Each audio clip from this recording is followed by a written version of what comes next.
Mon Mothma's HoloNet, and we're just posting on it. Welcome back to Mothmanet News. Today is day 16 of our 50-day countdown to The Mask of Fear by Alexander Freed, and today we are discussing Andor Season 1, Episode 11, Daughter of Ferrix.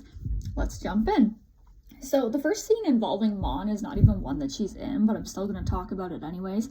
It's also the first scene in the show where she's being mentioned and she's not appearing, which I think is interesting. There's another one in the following episode. This scene is between Vel and Clea, and they're not really having an in-depth discussion about Mon. Vel simply brought her up as a cover for going to the gallery, trying to find Luthen, to talk about Cassian's mom and how she died. So Clea is, of course, not biting. She no, and keeps trying to steer the conversation towards what Vel said she was in there to do, asking her if she'd like to get something for her cousin, Mon, and remarking that Mon has been collecting jewelry. Something I kind of want to dig a little bit deeper in, and that's why I wanted to discuss this part, because Mon is not someone that we really see decked out in, like, fancy jewelry all the time. She's not ostentatious like that. The jewelry that she does wear is very classy, it's very subtle, and there's not a lot of it that she wears. However, I think there's something more to this. So, in the past, women weren't allowed to have bank accounts. That's not something that we're ever going to have to worry about again, right? Who fucking knows at this point? Who fucking knows? So one of the main things that they would use as a currency was jewelry. They could trade it, they could pawn it, they could sell it for quick and easy cash in order to take care of themselves if need be, or if they needed to leave a situation or whatever. It was a big thing, right? Jewelry is also something that can be a lot more of like an heirloom that you would pass down, but it's something that has, like, good jewelry has value attached to it, right? And that can be easily, traded. Thinking about this in the context of Mon's story, it's not exactly one-to-one, but she is having difficulties with accessing her bank accounts, right? Taya's helping with this, but this will probably continue to be a plot line in season 2. And what would be an easy way to get around that and get quick cash that is not, like, untraceable, but the transactions aren't happening in, like, an official capacity. It's more of like a girl math capacity. I have this necklace. I sold it for 400 credits. I earned 400 credits. That is not on any books. Girl math. I don't think Mon is a very, very big fan of girl math. I think girl math may have been one of the ways that she got into this situation, but that is a joke. And I'm not saying that that's the intention here, but I think that a woman who has financial troubles of some sort collecting jewelry is very interesting from a historical lens, from a historical context, from our own world. Again, yes, I know Andor takes place in a fictional world, but there are comparisons to be made and things that we can draw conclusions from based on our own world. Furthermore, jewelry is much safer than just having cash lying around or credits lying around, and also could be safer than a lot of investments, especially things like the stock market, because markets can crash, stock values can drop, a whole bunch of things can happen, right? Being a politician, you also have to take into account the idea of, like, insider trading, which is an act of corruption. Mon is not that corrupt of a politician, right? So I do think that the jewelry comment is related to her rebellion funding. I do think that there's more to it than just, oh, she's just been collecting jewelry. There is something being said there, right? Now, Mon's actual scene in the episode is longer, and we are here to dive into more of the issues discussed with regards to Lita and her future, and then I'm going to talk about Vel a little bit. Mon's going through it. She stood there, drinking wine, sadly staring at the activities Lita's participating in, probably thinking about how all of this is going to go down, right? Because there she is, watching her daughter love all of the Chandrilan traditions that aren't good, aren't great, slightly toxic, and she's like, yeah, I know exactly how this is going to go. And it's not good. So I think that when Lita arrives, when Vel arrives, their discussion about Lita is very interesting from a cultural standpoint, right? Mon is, by all calculations, more traditional of a Chandrillan than Vel is. Vel did not partake in these traditions. She's unmarried. All of these things have been brought up. She does not go in for Chandrillan traditions, right? I don't really think Mon had too much of a choice, but Vel also kind of seems to be a little bit judgy with that when she's like, yeah, like, you know, we did it. Vel's like, well, you did it. I didn't. It's just like, okay, calm down, girl. We get it. You know? So, as I mentioned yesterday, Lita, and by the looks of it, her friends as well, are young women yearning for belonging in their culture that they are separated from, and it has led them down this path. While it's an extreme with regards to Chandrillan culture, it is also incredibly easy to get involved with the extremes of your culture when you are separated from it, right? Because you lack a lot of the context. Mon even says, like, it's stronger here than it is at home. More Chandrillan teens on Coruscant are participating in these things than Chandrillan teens on Chandrilla. You know? It's also one of the reasons why I think it would have been better for Lita to have been raised on Chandrilla with Perrin or another member of their family. But I do think that part of the reason that that's never going to happen is because that Perrin is so obsessed with being on Coruscant and just having a good time that he does not take into account his daughter's sense of belonging and her socialization. Mon doesn't have that much of a choice. She has to be on Coruscant. That is her job. Like, that's what she is doing. That is her job. But I do think Lita is also seen as the leader amongst her group of friends. They're doing these classes in the embassy. It's mentioned that Lita found the Elder, and all of that is very telling. I don't think that Lita is necessarily wrong for her feelings, but I do understand Mon's fear as well, especially given what happened in the previous episode with Davos Gul'dan and knowing the state of Mon and Perrin's relationship. Mon doesn't even answer Vel when Vel's like, don't tell me you're taking proposals, right? Mon's just like, yeah, I'm in trouble right now. And I have a big issue with Vel in this episode. Actually, I have a big issue with Vel in the way that she interacts with Mon. And I'm going to get into that. Because, as I mentioned just a moment ago, she feels very judgy at times towards her cousin, right?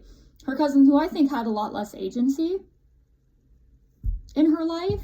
I feel like there was a lot more put onto Mon when she was younger than what would have been put onto Vel. Because Vel is very much, she's spoiled. Straight up. She is spoiled, right?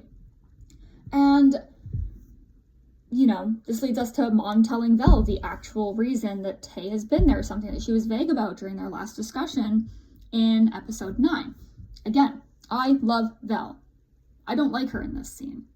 She feels incredibly judgy, like, towards her cousin's position, and for what? Because Mon is doing everything that she can for the rebellion. She's been literally putting her money where her mouth is. Vel has been reaping the benefits of that. Because Aldhani wouldn't have happened without Mon and Mon's money, right? And I don't think that Vel sees all that Mon is doing for the rebellion. I don't think she sees how much Mon cares, how much literal blood, sweat, and tears Mon is putting into trying to stop the Empire in the best way that she can. I feel like Vel also thinks that she's a better rebel than Mon is because she's out there physically fighting the Empire, even though her cousin is back on Coruscant and actually doing things that are far more dangerous in a lot of ways. Being a progressive politician standing up against Empire during an Empire is dangerous. Mon has been imprisoned. Mon is under constant threat. She is being spied on. She could end up being made a fucking symbol. If the Empire kills Vel while she's out there on Aldhani, so what? They killed some random rebel. If the Empire got their hands on Mon Mothma, that would be way worse. Mon wouldn't have the luxury of just dying, right? So I don't like the idea that one person in the rebellion should be putting themselves above somebody else who is also in the rebellion, because that just doesn't fucking work, right? You're all there, you're all fighting on the same side, and I just, like, every time Mon tries to be, like, gentle with her or kind to her, she's like, the Empire doesn't rest. We take what's left, okay? Like, I get it. You're getting that from your tough-ass girlfriend. You don't need to be giving it to your fucking cousin who has just been dealing with your family for the last 6 months, wondering where the fuck you are. Like, you need to stop, Vel, please. She gets on my nerves whenever she interacts with Mon. Like, she even somehow thinks that she's better than Cassian in Aldhani as well, because he's a mercenary. He fucking did the job. Like, also, people have been sleeping on rocks and eating roots for the rebellion. They've been doing that probably, like, way longer than you have. You're not special, Vel. You can go back to Chandrilla to a comfy fucking bed and not have to worry about any of this at the end of the day. Like, I understand why Cinta's a little bit harsh with her, but she doesn't need to take that out on her fucking cousin. Hot take. Yeah. There appears to be also, like, no sympathy or gratitude towards her cousin or her position, even though Mon literally made the raided Aldhani possible with her fucking money. Like, okay. No sympathy, no gratitude, but there's always enough judgment. There's always enough time for her to be judgy, you know? Mon confirms that she asked Tay for his help, and Belle's like, do you trust him? Mon says that she doesn't know how much Lucid knows, and that all Vel seems to care about is the impending scandal. Yeah, Mon knows that this can't get out, Vel. That's what she's been trying to fucking prevent. How are you being helpful? Wouldn't it be nice if, as her cousin, Vel actually tried to be helpful? Because Mon tries to be helpful to Vel. You know, like, hey, yeah, stay at the embassy. Eat the food that I pay for, you know? Make my life a living fucking hell with our family. Like, just a little bit of help. Like, I love Vel. I do not hate her. I just think that she could be a lot less judgmental towards the cousin that has done nothing but her best for her. And, you know, if you guys want to take this out, if you guys want to take this and be like, oh, you hate Vel. No, this is a criticism on how much of a spoiled fucking brat Vel is and how she has been raised to be a spoiled fucking brat. Mon was also raised with a lot of money, but she had responsibility. Vel appears to not have had that responsibility. Like, there's a difference. And yeah, in a lot of, like, in some ways, I think that that lack of responsibility that Vel would have grown up with definitely made her feel a little bit entitled to Mon having to cover for her. Being like, well, I'm better than you because I'm out here, I'm on the front lines. Yeah, well, that's great. Cool. Half your team got fucking killed on Aldhani, but whatever. Like, there's some things about Vel that piss me off. Again, character that I love, would not be able to hang out with her in real life because of how spoiled she is. Yeah, that long-ass rant about Vel, a character that I do actually like. I don't think she cares as much about her cousin as her cousin cares about her.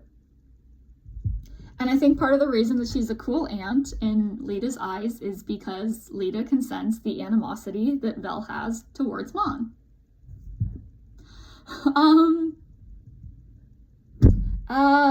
Yeah, I do not want Vel to die in season 2 of Andor because I don't want people to die in season 2 of Andor. I know it's gonna happen. I don't want Vel to die. Anyways, tomorrow we will be back. We're gonna talk about Rick's Road, which is the last episode of season 1 of Andor. And then following that, we're gonna get into it. We're gonna have a good time. We're gonna talk about more stories. And I love Andor, but I'm also really hyped to talk about other Mon Mothma stories. So we will see you then.